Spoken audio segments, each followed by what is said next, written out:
I'm Dustin Burns. I'm the VP of Technology at McCownGordon Construction. Tell me why the focus on people. What gets you passionate about helping make people's lives better? Tech is worthless if it doesn't help people. The builders can see a 2D plan and see it in 3D. Your clients typically can't. Yeah, good point. The way the structure was engineered, it had to be poured from all four corners at the exact same speed.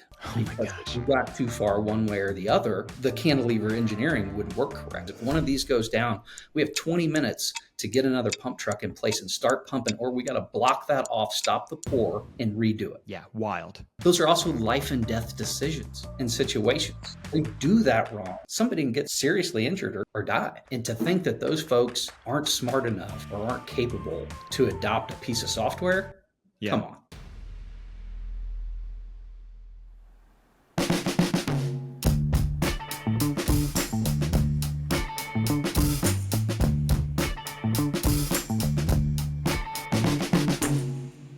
Dustin, thank you so much for coming on the podcast today. I'd love to hand it straight to you. Why don't you give a little bit of an introduction to yourself and what you do every day? Hi, George. Thanks for having me on. So I'm Dustin Burns. I'm the VP of Technology at McCownGordon Construction, HQ'd out of Kansas City. And I've been doing this role for almost about 20 years now. And, people ask, well, why does a tech person stay in the same place for 20 years? That's not normal in the tech industry, but it's something I just have a natural commitment to. My philosophy on construction is that I think it's the most important industry in the world. There are a lot of things that cannot happen without builders and makers. And so I happen to discover that I have sort of a natural mind for strategy and innovation and technology. And so I've kind of dedicated my career to raising this industry up.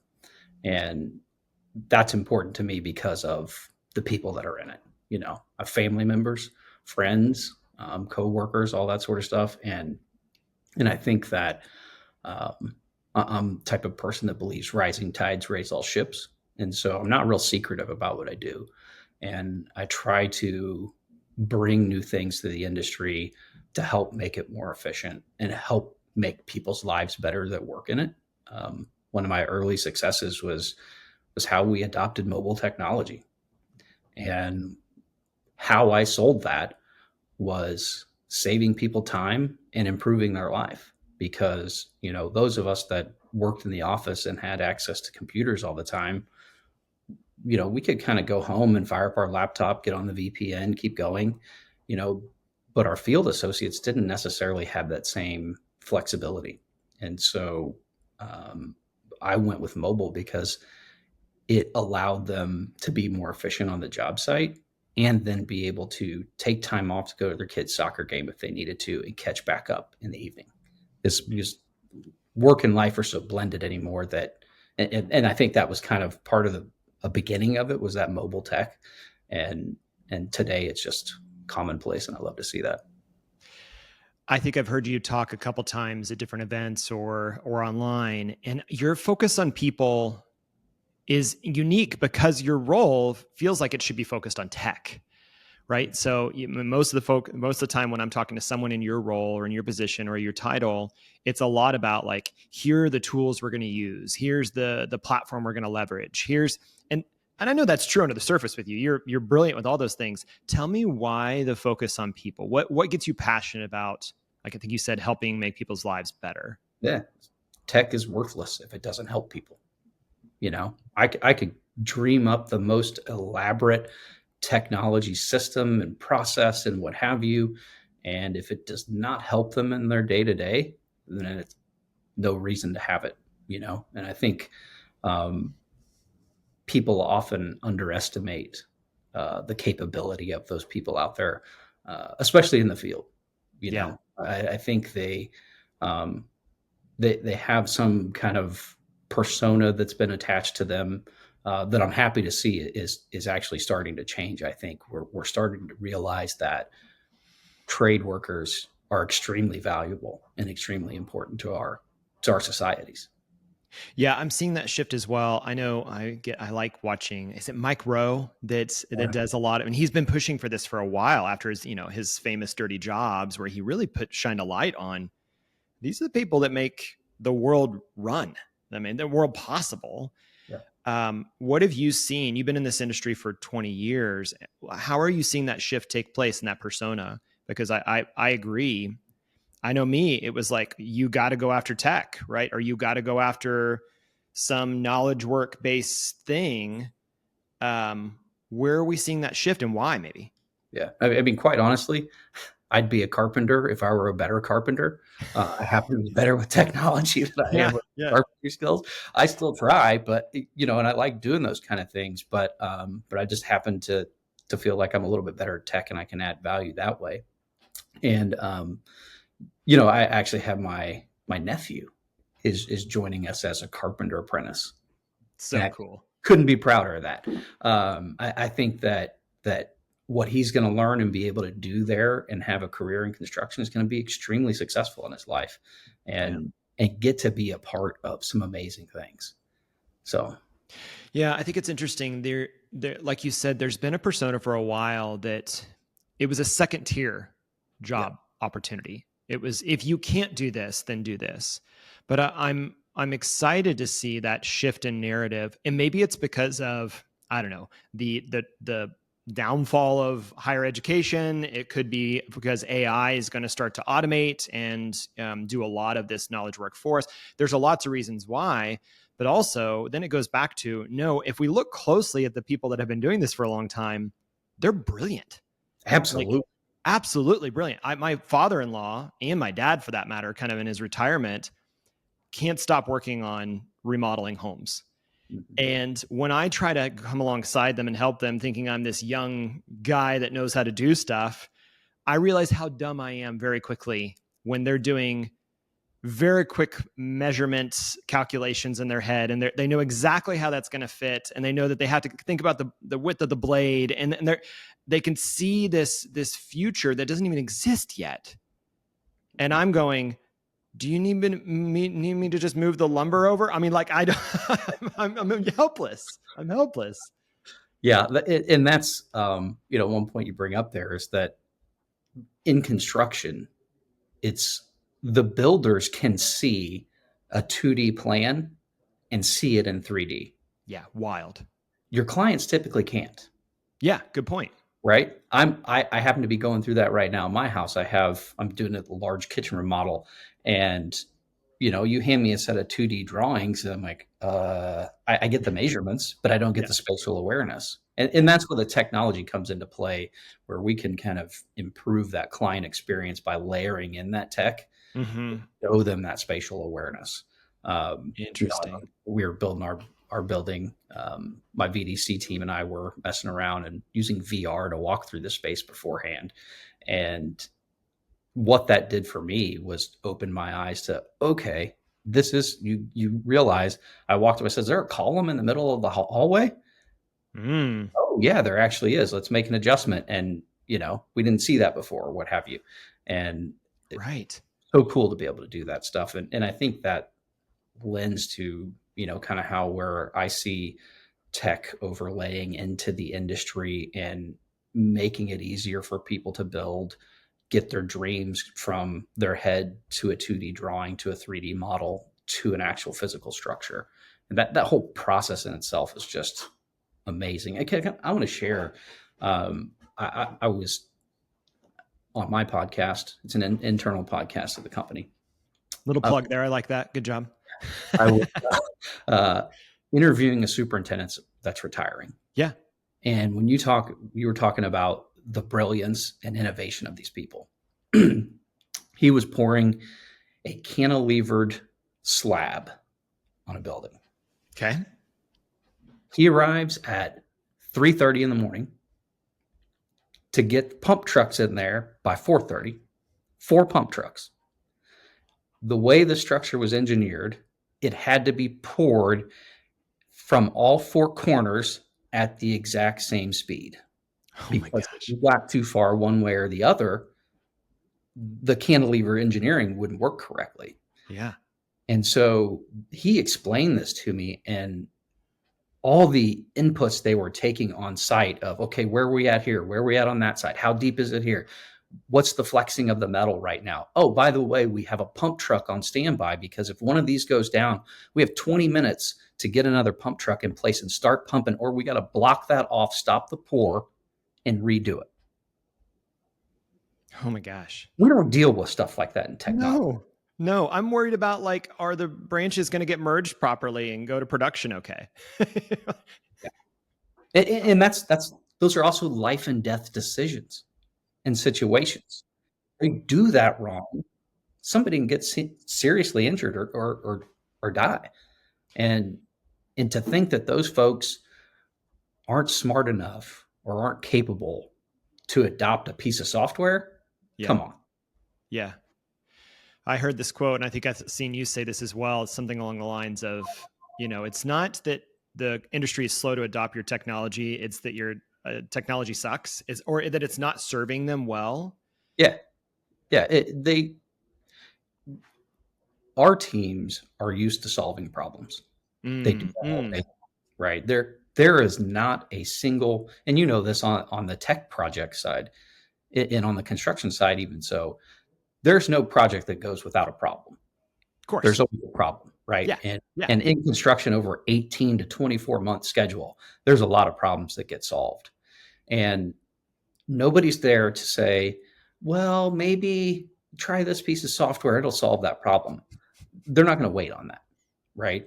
And so when it comes to deploying tech solutions in the field for construction, to me, they are the best people to try that stuff with because they will not hold back on giving you the feedback you need. If honest feedback. Yes, if your tool is terrible and it provides inefficiency to them, they will tell you about it. And I had a great conversation with the superintendent the other day. We're trying out some new logistics software on tracking deliveries and procurement and that sort of stuff on site. Yeah. And this guy had been doing this for 35 years. And the funny thing is, he didn't actually know who I was. He was a newer guy. And we happened to be sitting across the table eating lunch. And he said, hey, they want me to try out this new software, on my project. And he's like, I've been doing this for 35 years. I have a system for deliveries and logistics. I don't need this tool. He said, but if you want me to try it, I will try it and I will tell you if it works or not. Yeah. And then I said, oh, by the way, I'm Dustin. I'm the one picked that software. Yeah. So to me, like that was cool to see, and that's exactly what I look for from those folks in the field is just give me honest feedback and tell me, is this terrible or is it great or does it need some tweaking? And I think that companies can miss a lot, especially in the construction tech area, of not taking the time to dig into the field, right? Yeah. When they're selling, they're typically selling to project managers or people like me. And not that I want tech salespeople calling my superintendents. Don't bother them. Yeah. Don't bother them. But if you contact me, we will be involving the superintendents in that process and selection and really listening to their feedback and how they think it's going to impact their day-to-day work. And to think, while we're talking about tech and construction, it frustrates me the whole moniker of, well, construction's backwards when it comes to technology and construction's inefficient and all this sort of stuff. And it hasn't had any efficiency gains. Trust me, I've been doing this for 20 years. We're a heck of a lot more efficient than we are today than we were then. I mean, one example, we're building a large facility for one of the top brands in America. And we do these 360 photography and laser scan as we're working. Well, our project engineer realized that the embeds were off before we poured the concrete. Oh, yeah. Right. So what happens there is if you don't catch that, you pour your concrete, obviously those things are literally set in stone. That's a lot of rework, right? Rework is where people get hurt typically on top of the cost. And so we're finding ways to identify that stuff before we set things in stone to make those corrections now and not have the rework. Don't slow down the schedule. Don't put people in positions where they're more likely to get hurt. And so tech has advanced the industry in that capability immensely. And the one thing that I do love, or another thing I do love about this industry when it comes to safety, Yeah. no secrets, no secrets. Any of the safety tech that I deploy or any of my peers deploy, open book, which is really cool. Yeah, I've heard you mention safety multiple times, even through the beginning of this conversation. How much is safety? Where does safety fit in the priorities when you're thinking about not only the people obviously out in the field, but also the technology that's serving them? How does that fit in kind of your priority matrix? It's obviously at the top. Yeah. You can't improve people's lives and make them unsafe. Yeah. Right. And do that at the same time. So, Yeah.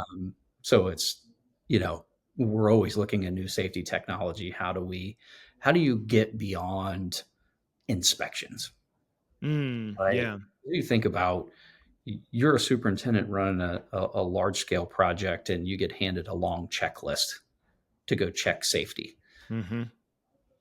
Yes, you have to do that for some regulations and that sort of stuff, but it's more about building that culture, that safety culture, to where it goes far beyond the inspection and it comes down to looking at everything through a lens of safety. And we've adopted that. We kind of rebranded our safety culture into the safety never stops, because Yeah. it doesn't, you Yeah. know. And that doesn't mean just at work. That Mm-hmm. means at home when you're running the weed eater. Are you wearing safety glasses? Are you wearing the appropriate Yeah. clothing? And so it's all encompassing and has to be at the top of the list. There's a great book by I think it's Charles Duhigg, called The Power of Habit. And the story that's kind of throughout the thread of that book is about I think an aluminum company called Alcoa, Hmm. that a new CEO came in, got up and kind of did his board, or all company announcement of, I'm the new CEO. And he basically said, we will be the safest company in the world. Any questions? And they were like, okay, well, what's the financial plan? What's the new strategy? And he's like, no, I'm sorry, maybe you didn't hear me. We will be the safest company in the world. Fast forward, and of course, people were really frustrated about that. They didn't hear a strategy. And ultimately, fast forward 2 years, production's up, safety's obviously up, because people felt like they were heard. And so they put a whole processes in place to catch that, technology in place to catch those incidents and remediate them immediately, to the point where people felt like, I'm valued here as an employee, as a worker of this company. And I'm going to work harder because of that, because I believe in this place. And the results went up. So they ended up having like a 200% increase or something, some crazy amount. I don't remember what the exact number was, of increase, just because he said, all that matters is safety, which in your world, like you said, it is a life or death situation, either for the rework or it wasn't built properly and something, God forbid, is catastrophic. I mean, it is so much more important that is top of mind. Absolutely. Absolutely. When you are thinking about that technology, I want to go back to something you said around including the stakeholders, including the users, including the people that are out in the field in the process of understanding what technology best serves them. We have found in the conversations that we've had with lots of companies of lots of different sizes, everything from a medium-sized construction GC firm all the way up to a global engineering and design build firm, that oftentimes, back to your point, it's a project manager, a leader of some sort, head of technology, that is basically saying, here's a piece of technology, you're forced to use it, whether you like it or not. Mm-hmm. And when we slowed down to have the conversation of, have you included the people, or have you talked to the people that are going to be using this? The amount of information, the amount of feedback is massive, and it forces you to either retrain, retool, refine. What are some examples, or where have you seen? I think that you sitting across that guy from the table. How else are you including folks in better understanding how technology, or just how you can serve them better as an organization? Yeah. So, at the end of the day, my role is to concoct a strategy from a technology standpoint that allows the business to scale and move forward. Yeah. So there are going to be times where I can see a vision that others might not see Right. because they may not understand the intricacies of AI, right? Yeah. Uh, Yeah. Great. and so my job is to point that out, but my job is also to bring them along. Mm, So, mm. like I said earlier, I could come up with the coolest, shiniest object that anyone has ever seen, and if no one uses it, it's worthless. And so, deploying tech is uh, less about command and control and more about trust and inspire. Love that. Stole that from a book. I didn't come up with that myself. Hey, well, you know what? I'm But, going to credit you. So that's great. but that's what it comes down to. And in me, I personally have a 20-year track record with our field staff. Mm-hmm. So I have that trust.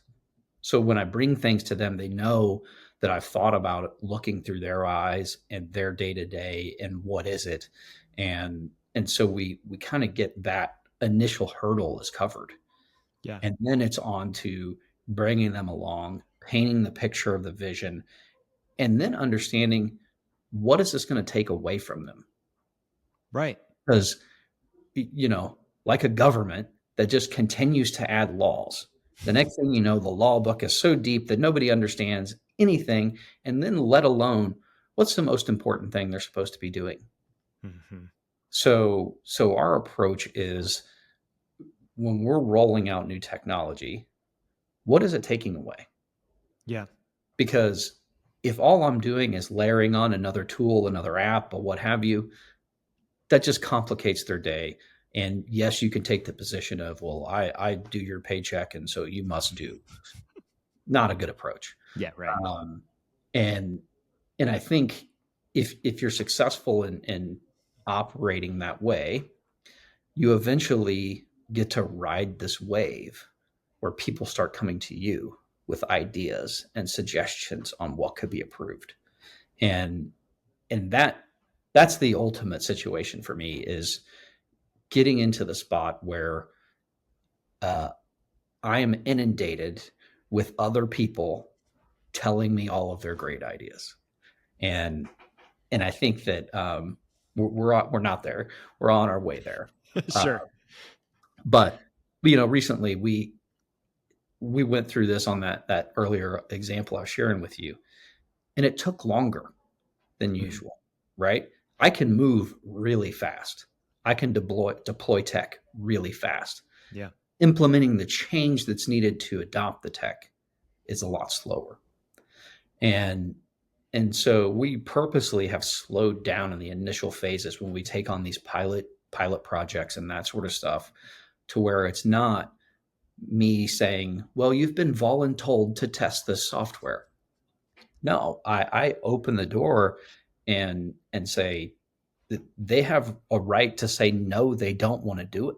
And in Right. fact, that happens, right? We consult our teams and say, because typically the pilot starts with single project before it goes enterprise. And so you take that single project team, and one, there's always going to be objections, right? Because Mm-hmm. they've got so much to do. This industry, the people are not just looking for stuff to do. So there will always be an objection of, I am too busy to be a software tester, Right. right? So then that's where my job comes into play, of I have to put those objections at ease and show them how this is going to benefit them, and help them understand that there's going to be that change curve where there's some frustration at the beginning and there's a little bit of extra work, but on the back side of that is efficiency and less headaches. And I do a lot of things that keep bad things from happening. So the soft ROI, what I call, is really hard to tell. But once I get a superintendent that says, hey, you told me to use these drones for aerial inspections, and we just finished this project, and the neighborhood, the client, or whatever came back and said, you destroyed our parking lot. We need a new parking lot, and that's going to be $600,000. Well, our superintendent remembered that we flew that with the drone before we were there. And we were able just to show the video back and say, it was in this condition when we Right. arrived, and we documented it in 4K. Right. We're glad to take care of any Of what we disturbance. should take care of. Yes, Right. Yeah. absolutely. Yeah. I'm not saying we're not doing that. What I'm saying is that we want to be fair too. Yeah. And I think that just kind of just lends an air of integrity to it to say, hey, we documented it.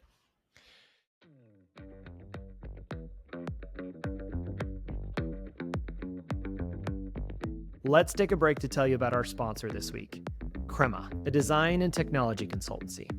At Crema, we know that navigating through periods of rapid change and scaling can be daunting. Broken systems, misaligned teams, delivery delays, and gaps in customer engagement are just some of the challenges that can arise when growing like this. That's where Crema steps in. Crema acts as a trusted partner, helping you overcome these hurdles on your journey to becoming a tech-enabled organization. Crema is excited to announce 3 new services designed to empower your product teams. You may have heard of the product triangle: design, product, and technology. Well, we're excited to help you navigate all 3. First is our UX audit. This isn't just a review, it's a deep dive into the user experience to uncover transformative insights that serve as a blueprint for greater success. Next is our team assessment. This service helps you identify the strengths and gaps in your product team, arming you with the knowledge to excel. And finally, a code quality assessment. It's essential to ensure that your technology is not just working, but thriving. Our experts will enhance your code base to improve performance, security, and scalability. Ready to get the most out of your existing product teams? Visit crema.us today and learn how Crema's new services can help you navigate your biggest challenges. Now back to the show.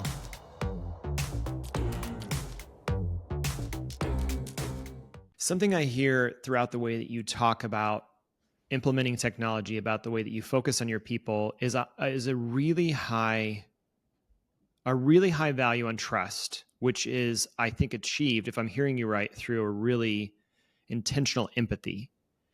Yeah. Right. So it sounds to me like you put a lot of effort in, and you put a lot of time, 20 years, right, into really understanding your people enough that you can represent them well. Yeah. If you shake my hand, it's got calluses on it. So they're my people. That's the kind of guy I am, and I'm doing my darnest to make it better for them. I think that, I don't know if you know, or if you probably have spent some time outside of your own walls to realize, I will say this industry as a whole does have a deep care for each other in general. Yeah. But that's I think that's above and beyond that level of care for your team. Yeah. Well, 20 years ago, I was the IT department. Right. Right. And I was the drone pilot. I was the tech implementer. And where did I do that stuff? I did it on site. Yeah. And early on, there was this, there's physical barriers between the office and the field. Sure. I can't change that. Right. Yeah. But I can tear down the philosophical barriers where the field gets the same access to the data that the office does, and vice versa, and kind of smooth that all out. I mean, back in the day, we were running 3-ring binders of RFIs from the office to the job trailer. Right. Right. And to me, it was totally backwards. The data is generated in the field. Why are we taking copies from the office to give to the field? And that's why early on I partnered up with Procore and started changing the way that we did business and kind of democratizing access to information, not only for our people, but for all of our trade partners and design partners. And believe it or not, we actually had a web-based project management system in 2005. Wow. And we really struggled to get design partners into it, because in order for them to do that, they'd had to been trained as a construction PM, because the software was so clunky and hard to operate. Yeah. Let alone it didn't scale. It was in my closet. Right. Details. So So we partnered up with them early on and really helped kind of drive the changes um, in that platform. And then I really took that approach going forward with all of my tech partners. Yeah. Uh, because I don't do vendor relationships. I don't have any need for vendor relationships. I only have time for partnerships, Yeah. and that requires concessions on both sides. Of course. Not only do I expect to be um, doing extra testing and giving them the feedback, but I also accept some concessions from their side, maybe on cost or features or what have you. But in the end, we end up with large scalable solutions that fit our business. And we're kind of in the middle of that right now again. um, we I'm this type of guy. I don't do things the way that they've been done forever. I just don't. I've had some conversations with you before. I think I know this. Yeah. So so I knew all of the construction ERPs that were on the market, Mm, and I wanted something different. I wanted something that I'm also the type of person that looks to healthcare and looks to manufacturing and looks to tech companies and things like that to say, what processes go on in those other industries that are repeatable to construction? yeah. Good. And if they have solidified and adapted technology around them, why can't we take those solutions? Why does everything have to be construction specific? It is a unique industry, but everybody has payroll. Right. Everybody has GL and AP and AR, right? It's a little bit different from a retention standpoint, but most professional services they're kind of the same. And so I identified an opportunity to bring two behemoths together. What Workday's a $50 billion company, and Procore's got 11 billion market cap, and we were able to get those two organizations to join together to help us bring a new solution to the construction industry. How And cool. and that kind of just lies with not only my vision but McCownGordon and how we strive to make the entire industry better. Yes, there are benefits for us, but really we want the industry to continue to evolve and continue to get better because it's the people in it and in it and around it that benefit, not only our associates and our clients and partners, but people in the communities that we build these buildings for. I mean, it's a big deal. I know that you've been there for 20 years. The organization's changed a lot in 20 years. Tell me a little bit about the change in the way. So you said you were kind of like the original IT guy, right?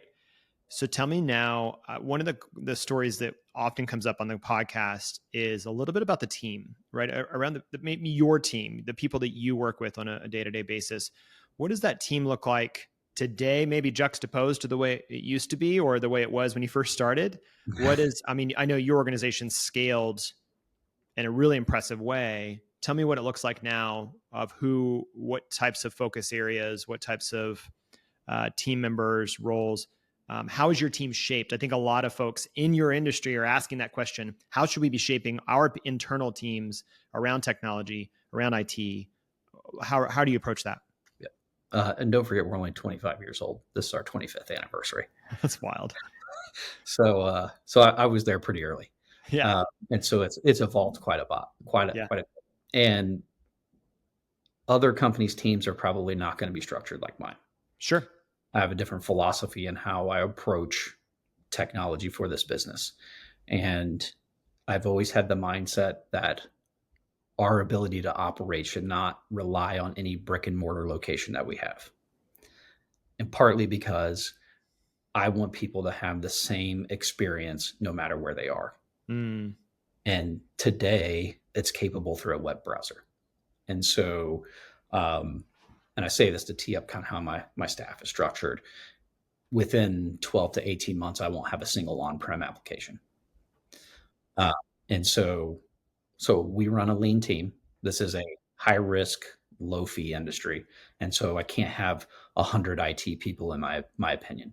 And so I tend to get people that can operate as subject matter experts inside these four walls, and then we leverage strategic consulting outside the walls.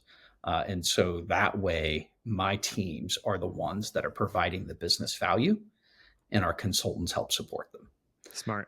And so, from a staffing standpoint, I have a small team that does IT support, infrastructure, and operations, and then I have a team that I dubbed my business solutions group, that has a director, has one developer, one data analyst, one data engineer, one data architect, and project manager, and a solutions manager. And so, Lean. yeah, and I have a cybersecurity analyst. And so it takes a different approach to be able to operate that lean.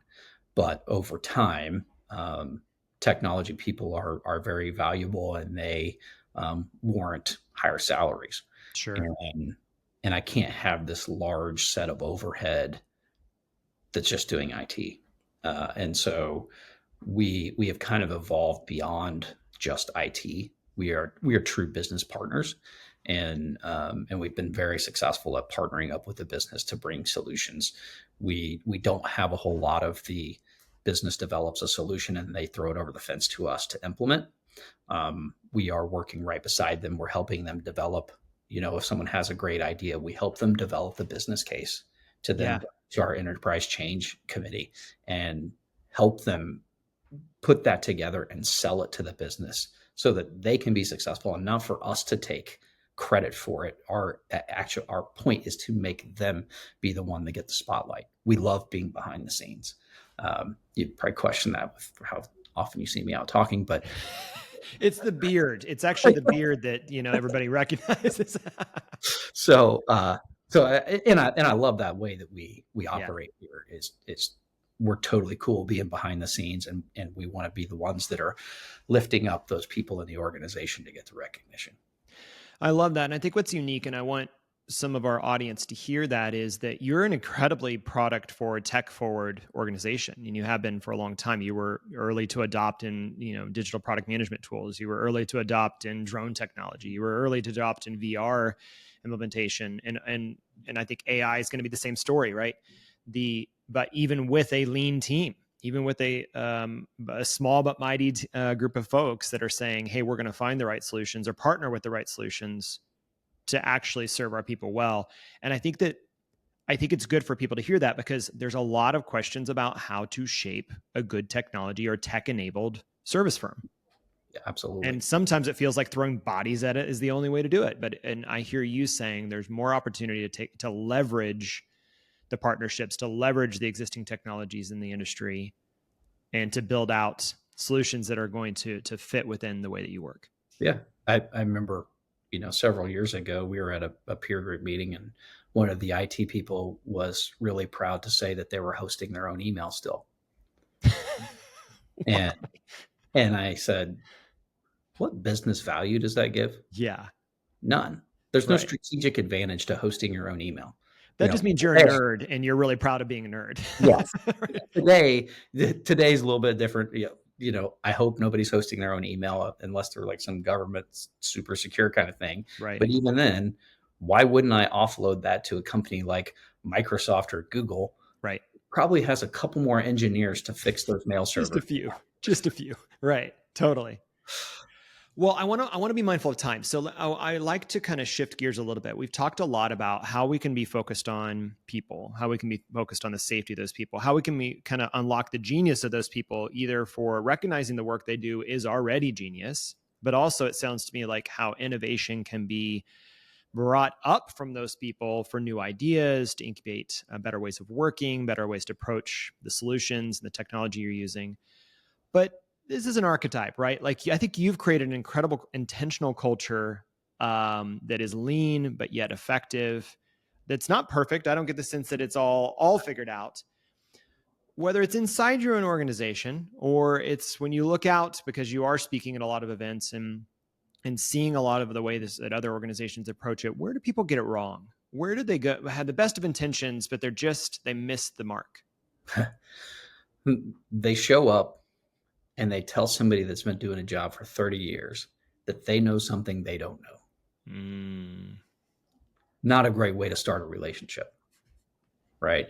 Um, the way they kind of get it wrong is coming in, and this was super like around 2010 timeframe, when like the cloud came out, Oh, uh, yes. and then people were having these app parties every month. What new app did you get? What new app did you get? And it created this just mess. And so a lot of what I was seeing back then were these new tech startups saying, "Oh, we know how to fix construction. We know how to fix construction. We saw the McKinsey report that says the construction's way behind." And that was a common slide in those presentations was, "Look how inefficient your business is." Right. And to me, I think the folks that were in those roles that tech was going to impact, that didn't land very well. You know, where I see people be successful is they come out and they sit down and they talk to a superintendent. They go to the job site. They watch and observe. I mean, that's how I got to where I am. I spent a lot of time on site in my early days of just observing, and because I would watch them operate and say, "Why do you do that? How often do you do that?" Like one great example, back in the mobile tech days, we were building a prairie fire museum, Oh, and yeah. I was Yeah. on the scaffold with the mason. And I look over to the mason, and he has a black and white roll of drawings with him. And I observed him. He would come down off the scaffold, go back to the trailer, come back up. And I said, "What are you doing?" He said, "The 3D color model is on my computer in the trailer." So if you've seen the Prairie Fire Museum, it's a really intricate brickwork that looks like fire. And I It's didn't have that. beautiful. That wasn't random or by accident. That was all programmed where the bricks go. And and so I asked him, I said, "Well, if I gave you an iPad and you didn't have to get down off the scaffold, could you be more efficient?" He said, "Absolutely. I do it almost 40 times a day." Oh my gosh. Right? And you don't know that. You don't know that from Silicon Valley, Right. right? Right. Until You you know watch that. him come off the scaffolding, walk across into the trailer, come back. Yeah, you don't see that from the Bay Area. No. And so that's how you get it right. Yeah. Is you get out there and you first seek to understand, not to tell. Really, really good. Okay. And then the shifting gears away to a positive note at the end. The industry is changing quickly. There is a lot more technology coming, whether it's point solutions or full stack platforms or AI or VR, next level, whatever. What's the area that is getting you most excited now? It could be the people, it could be the process, could be the technology, could be all three together. But what's something right now that you're going in the next X future for how long we want to look out? What's something you're excited about? Spend a lot of time talking about my love of the people. So let me jump into the tech side just for a second. Yeah. Um, and I think the one piece where there's going to be a large impact to me is computer vision. And Mm. the reason I say that, back to my earlier example of being able to find that those embeds were wrong before we pour concrete, it is, what can I do to reduce the amount of time or the amount of hours that have to be put in on site? And one way I can do that is with computer vision and tracking progress, detecting nonconformances, and reporting that stuff out automatically so that humans don't have to go and say, "Well, are we 38% done with drywall?" Right? People Yeah. don't look at it that way. They're going to Yeah. say, "We're 45% done with drywall," Yeah. because it looks about 45% done. I'm sure there's some people that are measuring. Your drywall contractor probably does know exactly how far they are, but that's not necessarily information that comes direct to us. Yeah. And Sure. so, um, having that capability, which then also bleeds into the leveraging of robotics, I think Mm. the cobot approach will probably be some of the first that we see. We all wanted to see more robots by now, but quite honestly, I'm not a fan of a robot that just takes a person from doing the work to running a controller. Sure. Because there's still a person. They're still a person, Yeah. right? Okay, you can increase accuracy and that sort of stuff. And if it increases speed, okay, I see that. But what I'm looking for is that where are these robots going to help people in their day to day? How can robots equalize entrance to the construction industry, right? Yeah. Not everybody can throw an 80-pound sack of, you know, sand over their shoulder or whatever. And, but a robot can help bring that for you, you Right. know? And Right. so those things are going to need that computer vision technology to operate within those sites. And the fact that while the robot's doing that, it can also capture data about other things. So I think for me, it's computer vision has a whole lot of promise, and there's some good tech that developed around it right now. I think still got a little ways to go, but Yeah. there's some early successes. I remember telling my kids, I have teenagers now. So oldest is 17, youngest is 13. I told them when they were little, they would never have to drive a car because I was convinced by now we would have driverless cars. And I think that what we have learned is it is possible. We've seen it happen, Mm-hmm. but it is actually more complicated than we think it is. And so I think that to your point, we're seeing the technology finally catch up to say, okay, now we can close that gap a little bit faster now, but we have a little ways to go. And to make sure, back to our earlier conversation, that it's safe. Yeah. Right. Yep. And, today it works in perfect situations. Yes. The archetypal utopia of nothing is in the way. Nobody drops something. There's no mound of dirt there. Yeah, exactly. A little bit of that innovation theater stuff. Yeah, totally. And I think that when we really see the value is when it works across the plethora of, unique type of structures that are being built or rebuilt or what have you.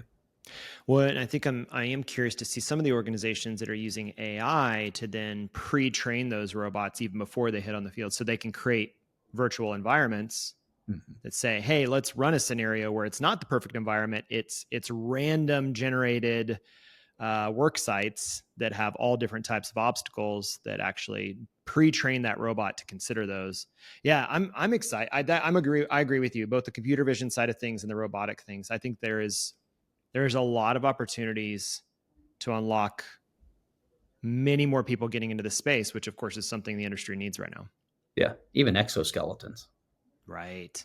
If you're 4'9" and 120 pounds, it's tough to do a hard working construction job. Yeah. But if we had exoskeletons that could equalize that, then. Did you think that's what you'd be talking about 20 years ago? No. Did you hope that's what you would be talking about 20 years ago? Yes. Yeah. Well, yeah. That's pretty cool. And you get to be where it is actually happening. Like, this is no longer sci-fi. This is actually happening, which is really cool.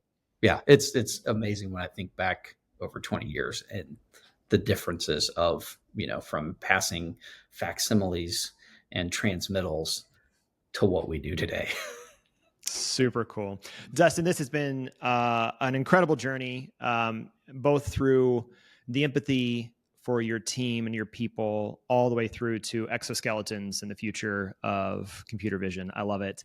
I want to, first off, I always like to say thank you. Thank you for your intentionality, because I think that, as I mentioned before, your approach to the care for your people, the care for your craft, the care for the craft of your people, is unique. And that's one of the reasons I love having this podcast, is I get to talk to people like you that do deeply care about what they do. And that's something special. And I think it's something that I hope the future generations of workers and of people that are going into tech or going into trades or whatever it might be care deeply about the work that they do. And so thank you for being that intentional. Thank you. With that, I want to roll out the red carpet for you. Where can people learn more about you, follow more of your story, or what you do every day? Yeah. So although I have a high-tech day job, when I'm not here, I'm not high-tech. So about the only place you find me is on LinkedIn. So, and I tend to try to share information that I can with folks in the industry and the world through LinkedIn. And unless you want to come help me install turbo in my Mustang, get ready to do that. So. I mean, That feels like that's a whole nother podcast, and that we'll wrap it up. Dustin, thank you so much for joining me today, and thanks for coming on the podcast. And we'll definitely maybe find another time to talk about replacing engines for sure. Yeah, absolutely. Thanks, Thank Dustin.